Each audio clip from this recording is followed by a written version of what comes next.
The small coastal town of Port Harbor, Maine, wore its naval heritage like a badge of honor. Generations of families had sent their sons and daughters to serve in the United States Navy, and the town's waterfront was decorated with anchors, maritime flags, and memorials to those lost at sea.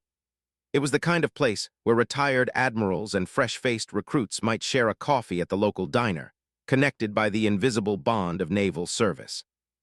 For Lieutenant Commander Eliza Winters, Port Harbor had always been home, even during her 15 years of active duty. Now, at 38, she had returned to take a position as an instructor at the Naval Training Center just outside town. The transition from shipboard operations to teaching had been challenging, but Eliza approached it with the same determination that had characterized her entire naval career. On this crisp September morning, she sat at her desk reviewing student evaluations before the day's classes began.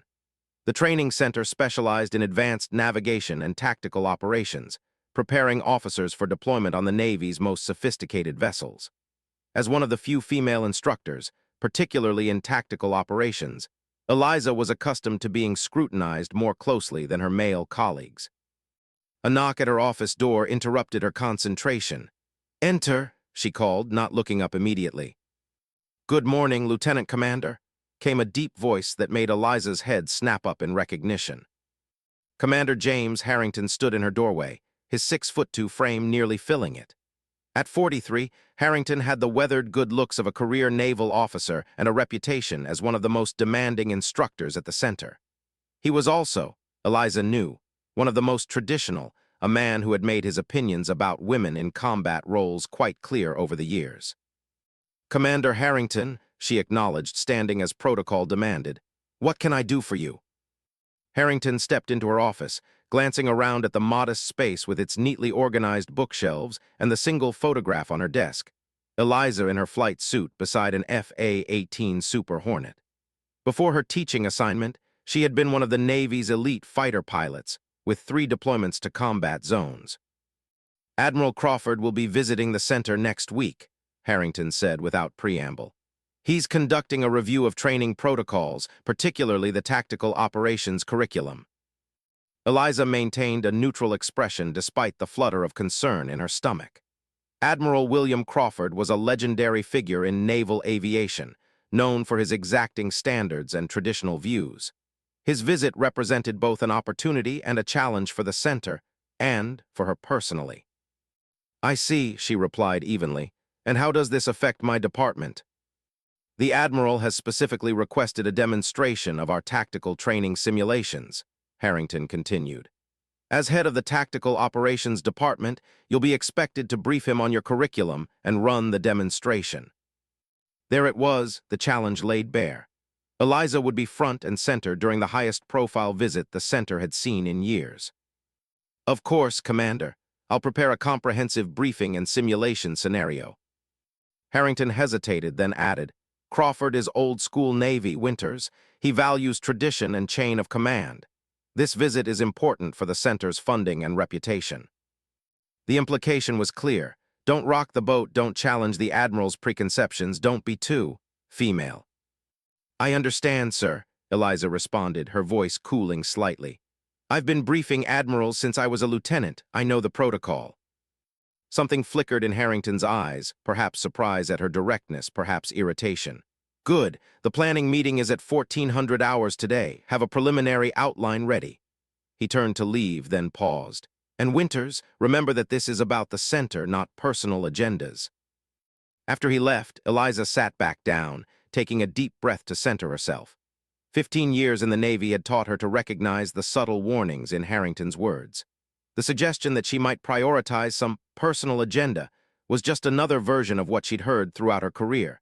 The implication that women officers were somehow less committed to the service, more likely to put personal considerations above duty. The irony, of course, was that Eliza had sacrificed more for her naval career than most of her male colleagues would ever understand. A marriage that couldn't withstand long deployments. Friendships that faded during years at sea. The constant need to prove herself in spaces where her competence was questioned simply because of her gender. She glanced at the photograph on her desk. The FA-18 had been her home for years, the cockpit a place where gender mattered less than skill, where she had earned her call sign through demonstrated excellence rather than locker room camaraderie. Ghost, that's what they had called her after a mission over Afghanistan, where she had appeared seemingly out of nowhere to provide critical air support for a pinned-down SEAL team. Like a ghost coming out of the sun, the team leader had reported. The name had stuck, becoming part of her identity as a naval aviator. Now, years later, she was fighting different battles, for respect in the classroom, for recognition of her experience, for the right to teach tactical operations without having her methods questioned by colleagues with half her combat experience. As Eliza gathered her materials for the morning class, Lieutenant Sarah Chen appeared in her doorway. At 29, Chen was one of the center's youngest instructors and one of the few other women in the tactical department. "Morning, Commander," Chen greeted her. "You look like you've already had a day's worth of problems, and it's not even 900. Eliza smiled despite herself. "Commander Harrington just informed me that Admiral Crawford is visiting next week. I'll be running the tactical demonstrations." Chen's expression shifted to concern.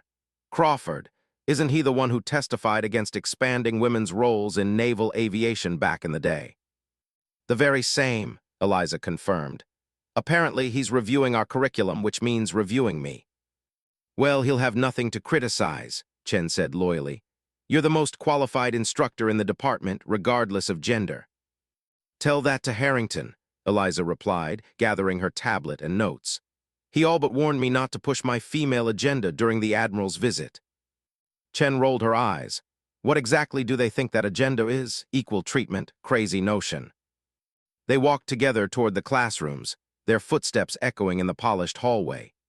The Naval Training Center had been built in the 1950s and retained much of its original architecture, solid, practical, and unmistakably military.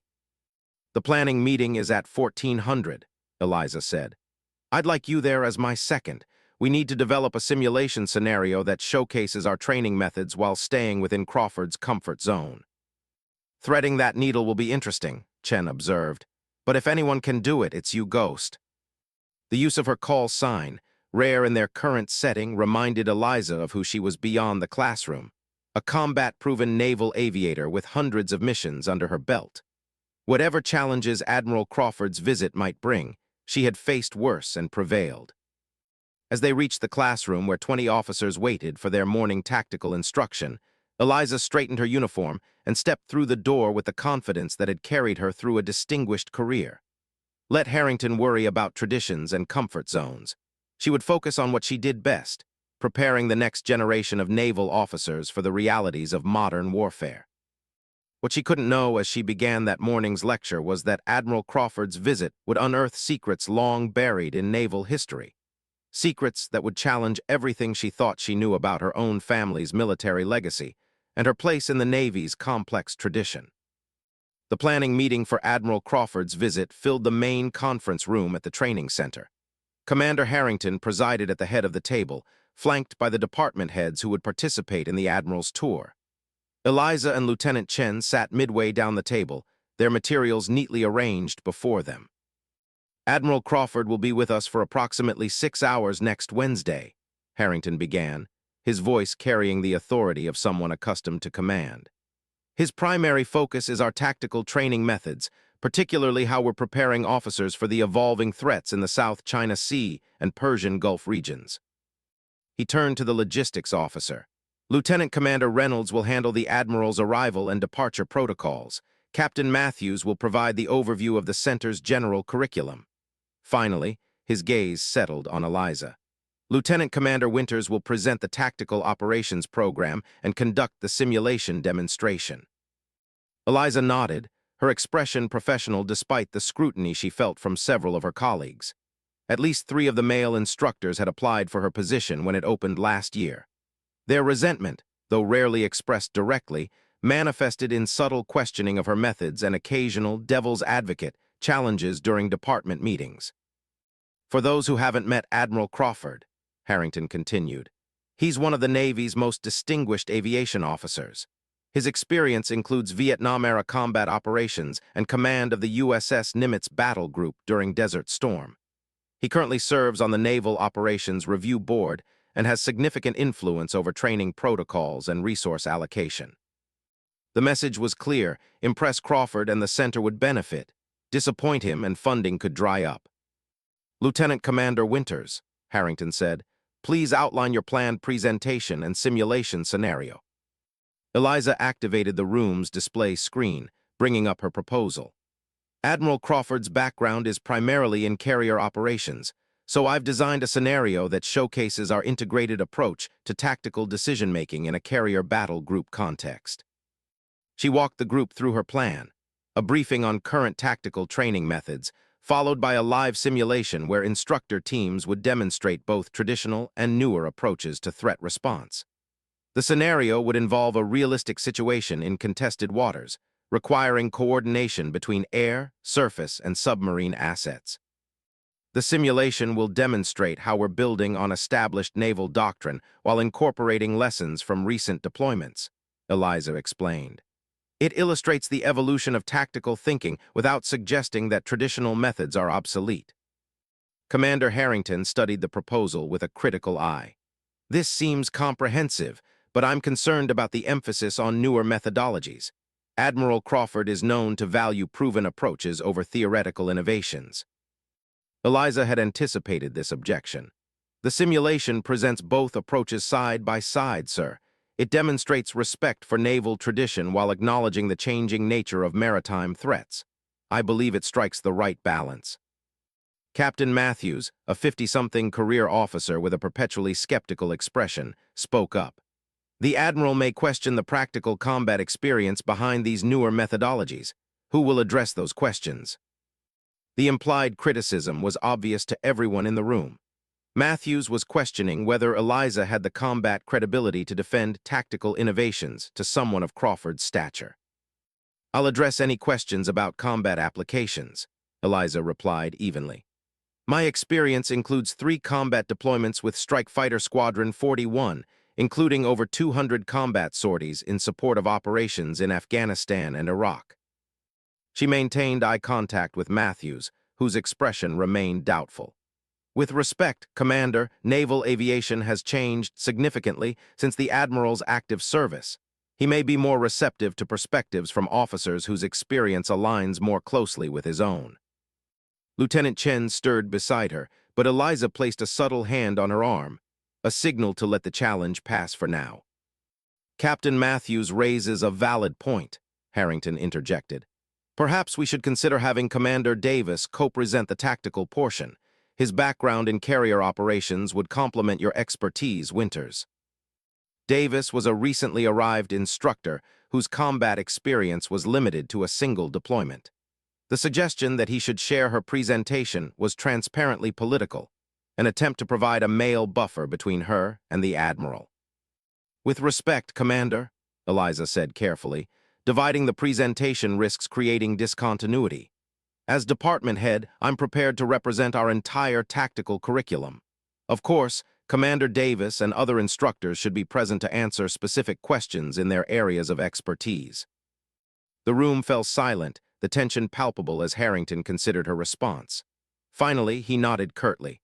Very well, proceed with your plan as outlined, but ensure that it emphasizes continuity with naval tradition. Admiral Crawford values innovation, but only when it clearly builds on established doctrine. After the meeting concluded, Lieutenant Chen walked with Eliza back toward their offices. That was about as subtle as a torpedo, Chen muttered once they were out of earshot. Matthews practically accused you of being unqualified to speak to Crawford. It's not personal, Eliza replied, though they both knew that wasn't entirely true. Matthews served under Crawford on the Nimitz. He's protecting his connection to the Admiral. And Harrington trying to insert Davis into your presentation. That was definitely personal.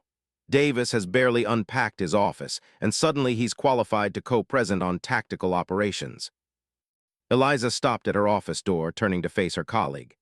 Sarah, this is the reality we navigate. Sometimes it's open seas, sometimes it's treacherous waters with hidden shoals. We adapt and overcome. Chen shook her head admiringly. How do you stay so calm? If it were me, I'd be throwing chairs by now. A small smile crossed Eliza's face. Years of practice, and remembering that the mission matters more than ego, mine, or theirs. Alone in her office, however, Eliza allowed herself a moment of frustration. The constant need to justify her position, to prove her competence beyond what was expected of her male colleagues, was exhausting. After 15 years of service and numerous combat decorations, she still encountered the same barriers, just in different forms. She turned to her computer to refine the simulation scenario, determined to create something so professionally impeccable that even Crawford would have to acknowledge its merit. As she worked, her phone buzzed with a text message from her father. Heard Admiral Crawford is visiting your center next week. Interesting coincidence. Call me when you can. Eliza frowned at the message. Her father, retired Captain Thomas Winters, rarely reached out about her professional matters anymore. After 30 years in the Navy himself, he had settled into a quiet retirement in Port Harbor, occasionally teaching maritime history at the local community college, but generally keeping his distance from active naval affairs. Why would Crawford's visit interest him, and what coincidence was he referring to? She made a mental note to call him that evening, and returned to her work, unaware that her father's cryptic message contained the first thread of a story that would soon unravel, connecting her present challenges to a naval mystery decades old.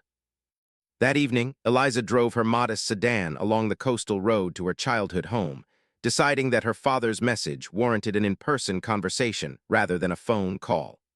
The Winters family home sat on a bluff overlooking the harbor, a sturdy New England colonial that had weathered a century of Atlantic storms. Thomas Winters was in his workshop behind the house, meticulously crafting a model ship as he had done for years. At 65, he remained straight-backed and fit, his hands steady as they manipulated the tiny pieces of the replica 19th-century frigate. "Dad," Eliza called from the doorway. "Got your message. What's this about Admiral Crawford?" Thomas looked up, his expression a mixture of surprise and concern. "Eliza, didn't expect you in person." He set down his tools and gestured to a chair. "Crawford's visit caught my attention. It's not common for someone of his rank to review a training center personally." Eliza sat, studying her father's face. They shared the same gray eyes and determined jaw, though his hair had long since turned from brown to silver. "The official reason is a curriculum review, but scuttlebutt suggests it's related to upcoming budget allocations. What's the coincidence you mentioned?" Thomas was quiet for a moment, seemingly considering his words carefully. "Crawford and I served together years ago, before you were born, on the USS Constellation during Vietnam." This was news to Eliza. "You never mentioned knowing him personally." "It was a long time ago," Thomas replied, his tone suggesting there was more to the story. "We were in different departments. I was in navigation. He was a young pilot, ambitious even then." "But there's more to it," Eliza pressed, recognizing her father's evasive pattern. A career naval officer, Thomas Winters had mastered the art of revealing only what was necessary. He sighed, setting aside the model ship. "Crawford was involved in an incident during that deployment, something that was handled quietly. I was peripherally involved because of my position in the navigation department." "What kind of incident?" Thomas shook his head. "It's not my story to tell, and much of it remains classified even now, but Crawford might remember my name, and now you're front and center for his visit. Just be prepared for some potential awkwardness if he makes the connection." Eliza felt a stirring of unease. Her father was holding back significant information, which was unusual in their relationship. While he had always respected operational security, within the family he had been open about his naval experiences. "Dad, if there's something that could affect this visit or my position at the center, I need to know." Thomas met her gaze directly. "It's ancient history, Eliza. Over 50 years ago. I doubt it has any bearing on your current situation. I just wanted you to be aware that there's a connection, however distant." She knew her father well enough to recognize when he had said all he intended to say. Whatever this mysterious incident involved, he had decided it was better left in the past. As she drove back to her small apartment near the training center, Eliza couldn't shake the feeling that her father's warning contained more significance than he had admitted. The coincidence of Crawford visiting her specific training center, of all the naval facilities across the country, seemed too neat to be purely chance. What she didn't realize was that the Admiral's visit and her father's cryptic warning were just the beginning of a chain of events that would eventually force long-buried truths into the light. Truths that would challenge her understanding of naval history, family legacy, and personal identity in ways she couldn't yet imagine. The day of Admiral Crawford's visit dawned clear and crisp, the October air carrying the scent of salt and pine that defined Maine's coastal character. Eliza arrived at the training center well before sunrise, determined to review every aspect of the presentation and simulation one final time. Her uniform was immaculate, each ribbon and insignia precisely placed, the physical manifestation of her commitment to perfection in all professional matters. Lieutenant Chen found her in the simulation center, running through the scenario parameters on the main control console. "You're here early," Chen observed, handing Eliza a cup of coffee, "though I can't say I'm surprised." "Just ensuring everything is ready," Eliza replied, accepting the coffee gratefully. "Admiral Crawford is known for his attention to detail. I don't intend to give him any reason to find fault with our program." Chen leaned against the console. "Word from the admin office is that he specifically requested your personnel file yesterday. Apparently, he reviews the backgrounds of key presenters before visits like this." Eliza paused, her father's warning coming back to mind. "Did he request anyone else's files?" "Just yours and Commander Harrington's, from what I heard." That was interesting. If Crawford had recognized her surname and its connection to her father, reviewing her file might be his way of confirming the relationship. But why would that matter after so many years? Before she could consider it further, Commander Harrington appeared at the simulation center entrance. "Lieutenant Commander Winters, the Admiral's motorcade just passed the main gate. Final checks, please." The next hour passed in a blur of formal protocols. The Admiral's arrival with his small entourage of aides, the official greeting by the center's commanding officer, Captain Lewis, and the beginning of the facility tour. Eliza remained in the Tactical Operations Department, making final preparations while monitoring the tour's progress through updates from Lieutenant Chen. Finally, the moment arrived. Admiral William Crawford entered the Tactical Operations classroom, flanked by Captain Lewis and Commander Harrington. At 72, Crawford remained an imposing figure, tall and straight-backed, his white hair cropped in the same military style he had worn for decades, his uniform adorned with the ribbons and insignia of a distinguished career spanning from Vietnam to the Persian Gulf. Eliza came to attention along with the rest of the staff present. "Tactical Operations Department ready for inspection, Admiral," she announced formally. Crawford's piercing blue eyes assessed her for a moment before he returned her salute. "At ease, Lieutenant Commander. I understand you'll be conducting today's briefing and simulation." "Yes, sir," she confirmed. "If you and your staff would like to be seated, we're prepared to begin." As the visitors took their places, Eliza felt Crawford's gaze following her with unusual intensity. There was something in his expression beyond the normal evaluation of a senior officer, a searching quality, as if he were looking for something specific in her features or manner. Pushing the observation aside, she began her presentation with practiced confidence, outlining the department's approach to tactical training and the evolution of their methodologies. Crawford listened attentively, occasionally making notes, but offering no comments or questions during the initial briefing. It was only when they moved to the simulation center that the dynamic shifted. As Eliza explained the scenario they would be demonstrating, a complex situation involving a carrier battle group responding to multiple threats in contested waters, Crawford finally spoke up. "This scenario," he said, his deep voice carrying easily in the room, "bears some resemblance to an actual operation conducted in the South China Sea 3 years ago. Were you involved in developing that operation, Commander Winters?" The question carried a subtle challenge. The operation he referenced had indeed influenced the training scenario, though the connection wasn't obvious to someone without specific knowledge of both. "I served as tactical advisor for part of that operation while attached to Pacific Fleet Command, sir," Eliza confirmed. "The lessons learned have been incorporated into our training doctrine, though this scenario has been modified to address broader tactical principles." Crawford nodded slowly. "I thought I recognized your approach, innovative, perhaps occasionally pushing boundaries, but grounded in solid operational experience." He paused, then added, "Much like your father's work in navigation systems development." There it was, the acknowledgement of the connection. Eliza maintained her professional demeanor despite the sudden tension in the room. Commander Harrington shot her a quick glance, clearly surprised by the Admiral's personal comment. "Thank you, sir. My father did set a high standard for service." Crawford studied her for a moment longer, then gestured toward the simulation consoles.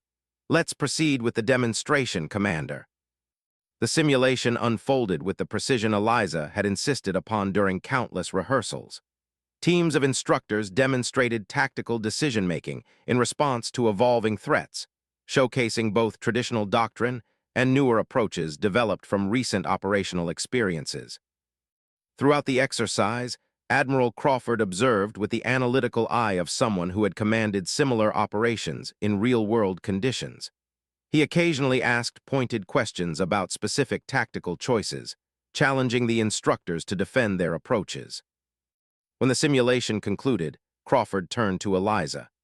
"A comprehensive demonstration, Commander Winters. Your department clearly emphasizes adaptability while maintaining core doctrinal principles. I'm particularly impressed with how you've integrated lessons from recent operations without abandoning proven methodologies." "Thank you, Admiral," Eliza replied. "We believe that respect for naval tradition and openness to evolution are complementary, not contradictory." Crawford nodded thoughtfully. "A balanced perspective, one that I imagine was influenced by your experiences both in the cockpit and in tactical advisory roles." The group moved on to discussions of specific training protocols and resource requirements, the conversation shifting to the practical aspects of the center's operations.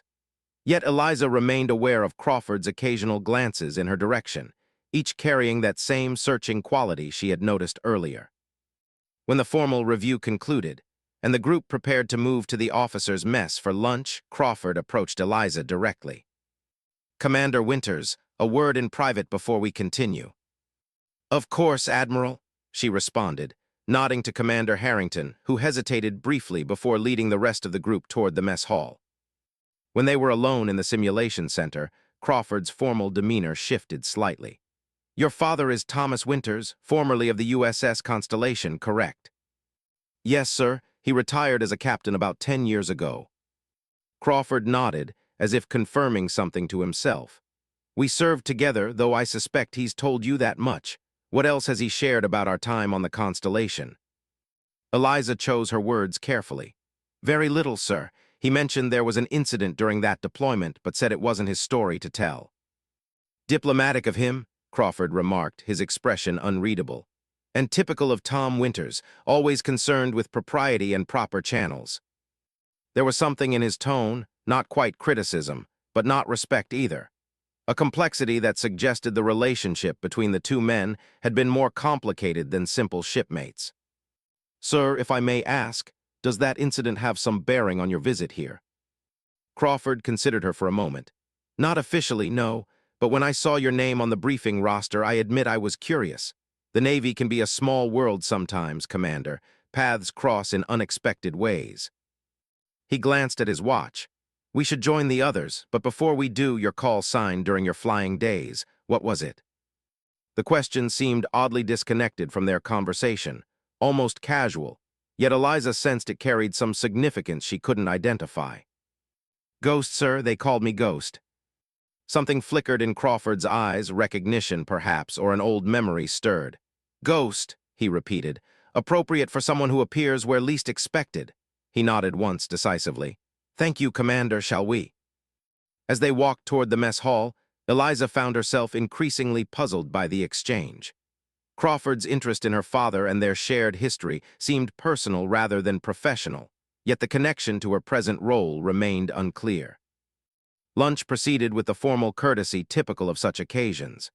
Admiral Crawford shared sea stories from his career, carefully selected to illustrate points about leadership and tactical decision-making without revealing classified details. The center's officers responded with appropriate appreciation and professional questions. As coffee was served, Crawford turned the conversation in an unexpected direction. "I've been reviewing the history of naval aviation call signs recently," he remarked, his gaze moving around the table before settling on Eliza. "Fascinating tradition, part practical identification, part naval folklore. Commander Winters, I understand your call sign was Ghost." Eliza nodded, aware of the attention suddenly focused on her. "Yes, sir, earned during a close air support mission in Afghanistan." "Call signs often reveal something essential about an aviator," Crawford continued. Sometimes their flying style, sometimes their personality, occasionally something more ancestral. He sipped his coffee. Commander Harrington, did you fly before transitioning to training command? Harrington straightened slightly. Yes, Admiral, F-14s, then early FA-18s. And your call sign? Hammer, sir. Crawford nodded. Direct, forceful, fits with what I've seen of your leadership style. His gaze returned to Eliza. Ghost is more enigmatic, appearing when needed then vanishing, moving unseen through hostile territory. The conversation felt increasingly like it was proceeding on two levels, the surface discussion of naval traditions and a deeper current that Eliza couldn't quite grasp. Crawford seemed to be circling something, approaching it obliquely rather than directly. After lunch, the Admiral's visit continued with tour of the remaining facilities and discussions of future training developments. Throughout the afternoon, Eliza noticed Crawford occasionally watching her interactions with other instructors, his expression thoughtful. As the day drew to a close and the final briefing concluded, Admiral Crawford addressed the assembled staff. His remarks were largely what everyone expected: commendations for the center's work, observations about the changing nature of naval operations, and encouragement to maintain the balance between tradition and innovation. It was only in his closing comments that he introduced an unexpected element. Naval service is built on traditions passed from generation to generation, he said, his voice carrying the weight of decades of command. But it's also built on truths, sometimes difficult truths, that we must eventually confront. As I near the end of my naval career, I've become increasingly convinced that unacknowledged history serves neither the Navy nor the nation it protects. The statement seemed oddly philosophical for a curriculum review, and Eliza noticed several puzzled glances exchanged among the staff. Crawford, however, continued without elaboration, concluding his remarks with the expected thanks and formal leave-taking protocols. As the Admiral prepared to depart, he approached Eliza one final time. Commander Winters, please extend my regards to your father. Tell him that after 50 years, perhaps it's time for the full story of Ghost 5 to be acknowledged. Before she could respond, he added, I'll be staying at the Harbor Inn tonight before returning to Washington. If either you or your father wish to discuss this further, I'll be available this evening. With that cryptic invitation, Admiral Crawford departed, leaving Eliza with far more questions than answers. What was that about? Lieutenant Chen asked quietly as they watched the Admiral's motorcade pull away. Ghost 5, and what history was he talking about? I don't know, Eliza admitted, but I think it's time I had another conversation with my father. As the training center returned to normal operations, Eliza found herself facing an unexpected mystery, one that somehow connected her father, Admiral Crawford, and a Vietnam-era secret that had remained buried for half a century. What she couldn't yet grasp was how her own identity as Ghost fit into this long-dormant narrative, or why Crawford had chosen this moment to bring it to the surface. The evening light was fading as Eliza pulled into her father's driveway, the old colonial house silhouetted against the darkening sky. She had called ahead, telling him only that Admiral Crawford had mentioned something called Ghost 5 and suggested they might want to speak with him at his hotel. Thomas Winters was waiting on the porch, his expression grave in a way Eliza rarely saw outside of military funerals. Without a word, he led her into his study, a room lined with naval memorabilia, books on maritime history, and carefully preserved photographs of ships he had served on throughout his career. Crawford mentioned Ghost 5, Thomas said, not a question but a confirmation. He moved to an old sea chest in the corner, unlocking it with a key he kept on a chain around his neck, something Eliza had seen him wear for as long as she could remember but had never questioned. Dad, what is Ghost 5, and why did Crawford say it's time for the full story to be acknowledged? Thomas lifted the lid of the chest and removed a weathered leather logbook and a small box. Because he's right, he said quietly. Some stories need to be told eventually, even when they've been classified and buried for decades. He placed the items on his desk and gestured for Eliza to sit. In 1969, during the Vietnam War, I was a lieutenant junior grade serving as navigation officer aboard the USS Constellation. William Crawford was a young pilot flying F-4 Phantoms off the carrier deck. Thomas opened the logbook, revealing pages of handwritten notes in faded ink. What I'm about to tell you was classified top secret for 30 years, then reduced to secret, and officially remains classified in parts even now. But Crawford's right. After 50 years, the truth deserves recognition.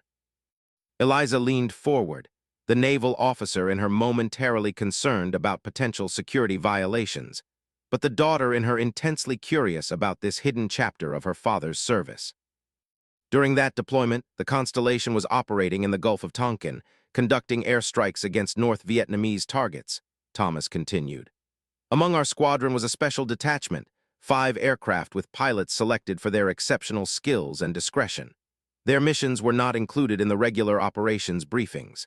Their flight plans often came directly from Washington rather than through normal chain of command. He turned several pages in the logbook, revealing what appeared to be navigational calculations and coded reference points. They were designated Ghost Squadron, operating essentially as ghosts in the official record. The 5 aircraft were called Ghost 1 through Ghost 5. Eliza felt a chill of recognition. Her own call sign, Ghost, suddenly seemed less coincidental. What was their mission? Thomas's expression grew more solemn. Officially, they conducted standard bombing runs and reconnaissance. Unofficially, they were flying missions into Laos and Cambodia, countries we weren't supposed to be operating in at that time. The public and Congress were told we were respecting neutral territory. The reality was different. This wasn't entirely surprising to Eliza. The secret bombing of Cambodia had been declassified and acknowledged decades ago. But her father's direct involvement and the connection to Crawford remained unclear. As navigation officer, I helped plot some of their courses, Thomas continued. Not because it was my regular duty, but because the squadron leader insisted on having the best navigational data possible for these high-risk missions. That leader was William Crawford. Thomas opened the small box, removing a faded photograph showing 5 young pilots standing beside their aircraft. In the center stood a recognizable younger version of Admiral Crawford. Ghost 5 was piloted by Lieutenant Michael Chen, one of the few Chinese-American pilots in naval aviation at that time. Brilliant aviator, exceptional tactician. On April 17, 1969, Ghost 5 failed to return from a mission over Laos. Eliza felt a jolt at the surname, Chen, the same as her lieutenant. Coincidence, perhaps, or another unexpected connection. The official report stated that Lieutenant Chen's aircraft was lost due to mechanical failure over the Gulf of Tonkin during a routine patrol, Thomas said, his voice now carrying a weight of old guilt. His body was never recovered. His family was told he died serving his country in authorized operations within Vietnam's territorial waters. But that wasn't true, Eliza said, understanding beginning to dawn. No, Chen's aircraft was shot down deep in Laotian territory during a mission targeting supply routes that officially didn't exist. A mission that couldn't be acknowledged without admitting we were violating Laotian neutrality. Thomas closed the logbook carefully. Crawford was squadron leader. He had selected Chen for the mission. When the aircraft went down, Crawford wanted to launch a search and rescue operation. His request was denied by higher command. Sending additional aircraft would risk further exposing our unauthorized operations. The pieces were beginning to fit together for Eliza. So Chen was abandoned because acknowledging his real location would have created a diplomatic crisis. Thomas nodded grimly. Crawford was devastated. He argued vehemently for a rescue attempt, even threatening to take his aircraft out without authorization. He was placed under temporary restriction, officially for combat stress, but actually to prevent him from attempting a rogue rescue mission. "And your role in all this?" Eliza asked, seeing that there was still more to the story. Her father's expression became more troubled. "I was ordered to alter the navigational records, to create documentation showing Chen's last known position in international waters rather than over Laos, to help craft the official lie." The admission hung in the air between them. Thomas Winters had built his career on integrity and adherence to naval regulations. The idea that he had participated in falsifying official records, even under orders, went against everything Eliza knew about him. "I followed orders," Thomas said quietly. "I was a young officer, and the alternative was court-martial for refusing a direct command in a war zone, but it's the one action in my naval career that I've never made peace with." He looked directly at his daughter. Crawford never forgave himself either for selecting Chen for the mission, for being unable to rescue him, for being part of the system that denied his true sacrifice. After Vietnam, Crawford threw himself into advancing naval aviation safety and rescue protocols. Many of the improvements in combat search and rescue over the decades came directly from his advocacy.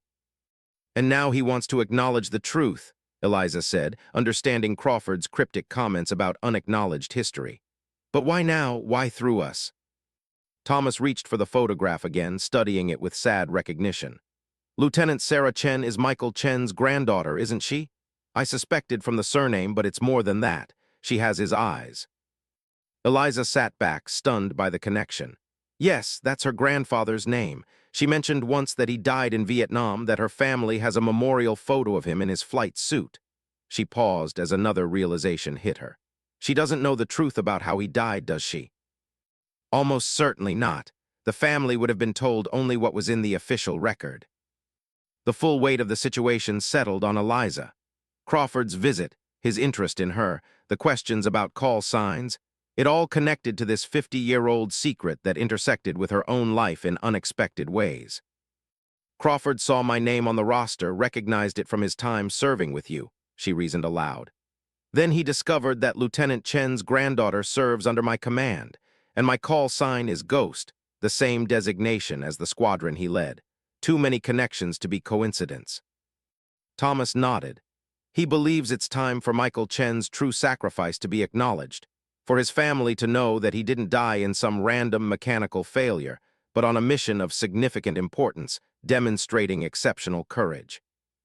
At the cost of admitting that the Navy lied about his location and abandoned him, Eliza added, and that you helped create the false record. Her father didn't flinch from the truth. Yes, at 72, Crawford is likely near the end of his career. Perhaps he wants to make amends before it's too late, and perhaps he's right that after 50 years, the truth serves honor better than continued secrecy. They sat in silence for a moment, each contemplating the implications. Finally, Eliza spoke. Crawford said he'd be at the harbor inn tonight if we wanted to discuss this further. I think we should go, both of us, and I think Lieutenant Chen should hear this story too. Thomas looked surprised. You'd involve her immediately, without consulting Crawford or official channels. This isn't about official channels anymore, Dad. This is about a family that's been denied the truth about their loved one's sacrifice for 50 years. Sarah Chen deserves to know who her grandfather really was and how he truly died serving his country. After a moment's consideration, Thomas nodded. You're right, and perhaps it's fitting that 3 generations of naval officers, Crawford, myself, and you too, should finally bring this full circle. An hour later, they gathered in Admiral Crawford's hotel suite. Crawford himself, Thomas Winters, Eliza, and a confused but intrigued Lieutenant Chen, who had responded immediately to Eliza's cryptic request to join them for an important discussion. Crawford, now in civilian clothes but still carrying himself with military bearing, seemed unsurprised by the full group. I had hoped you might make the connection, Commander Winters, he said, nodding to Eliza. Lieutenant Chen, thank you for joining us on such short notice. Sarah Chen glanced between the 3 senior officers, her expression a mixture of confusion and professional respect. Admiral, I'm honored by the invitation, but I'm not clear on why I'm included in this meeting. Because this concerns you directly, Lieutenant, Crawford replied. Or more precisely, it concerns your grandfather, Lieutenant Michael Chen. The young woman's eyes widened in surprise. My grandfather, how would you know about him? Because I selected him for his final mission, Crawford said quietly. I was his commanding officer in a squadron that officially never existed. For the next hour, Crawford and Thomas Winters took turns explaining the truth about Ghost Squadron and the fate of Ghost 5.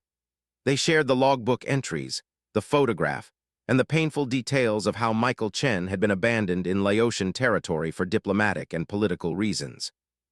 Sarah Chen listened in stunned silence, occasionally asking clarifying questions, but mostly absorbing the revelation that her family history was not what she had been told. When the full story had been shared, she looked directly at Crawford. So my grandfather didn't die in a routine patrol. He died on a classified mission that the government denied, and his body was left behind to protect a political secret. Crawford nodded gravely.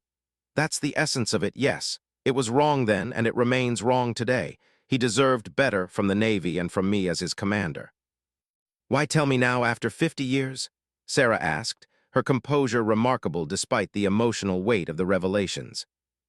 Because when I saw your name alongside Commander Winters, it seemed like more than coincidence, Crawford explained.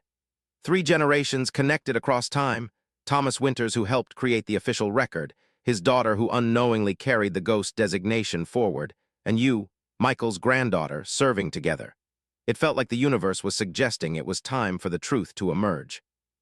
And what happens now? Sarah asked. Is this still classified information? Am I even allowed to tell my family? Crawford reached into his briefcase and removed an official-looking folder. I've spent the past month working through channels to get specific elements declassified. This authorization allows for the recognition of Ghost Squadron's operations and acknowledges the true circumstances of Lieutenant Michael Chen's final mission. He handed the folder to Sarah. Your grandfather's service record has been amended to reflect his actual mission and to recognize the exceptional courage it required. The false report of mechanical failure has been struck from the record. Sarah accepted the folder with hands that trembled slightly. Thank you, Admiral. My family has wondered for decades about the details of his loss. This will mean everything to them. Crawford turned to Thomas Winters. Your navigation records have also been formally recognized as created under direct orders. Your service record reflects no misconduct. Thomas shook his head. That was never my concern, Admiral. My conscience has been the harsher judge. As has mine, Crawford acknowledged. Perhaps that's why we've both served so long, trying to balance the scales for that one failure of moral courage.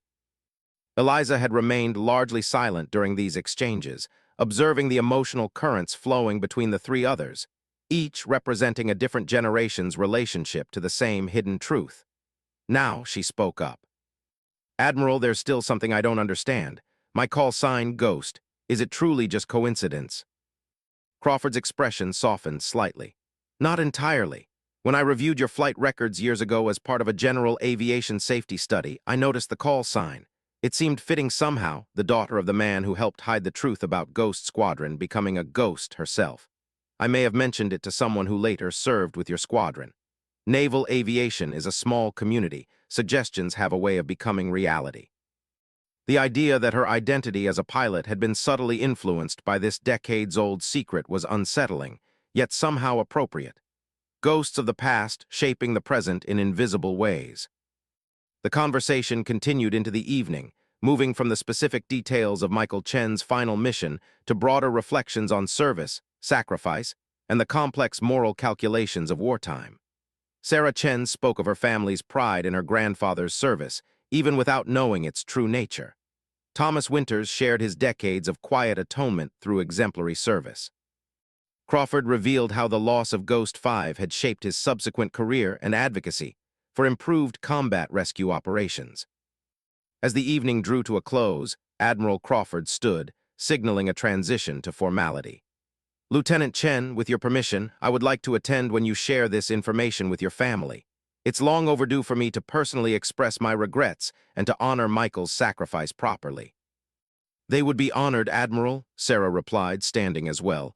And I think my grandfather would consider the debt paid. The 4 naval officers, representing different generations, experiences, and perspectives, stood together in a moment of unspoken recognition. The circle that had begun 50 years earlier in the Gulf of Tonkin was finally complete. 2 weeks later, a small ceremony took place at Arlington National Cemetery, where a memorial stone for Lieutenant Michael Chen had stood for decades. The stone was replaced with one bearing a new inscription, one that acknowledged his service with Ghost Squadron and his sacrifice during operations over Laos. The ceremony was attended by Chen's extended family, including his elderly widow, his children, and his granddaughter in her naval uniform. Admiral William Crawford, in what would be one of his final official acts before retirement, presented the Chen family with a posthumous Distinguished Flying Cross, now authorized with the declassification of the true circumstances of Lieutenant Chen's final mission. Thomas Winters attended quietly, finally at peace with his role in a story that had taken half a century to fully tell. Beside him stood his daughter, Lieutenant Commander Eliza Winters, who had unknowingly carried forward the Ghost designation that now connected 3 generations of naval service. When the formal ceremony concluded, Admiral Crawford approached the group of officers who had gathered in support of Lieutenant Chen and her family. "Commander Winters," he said to Eliza, his voice carrying clearly to those nearby.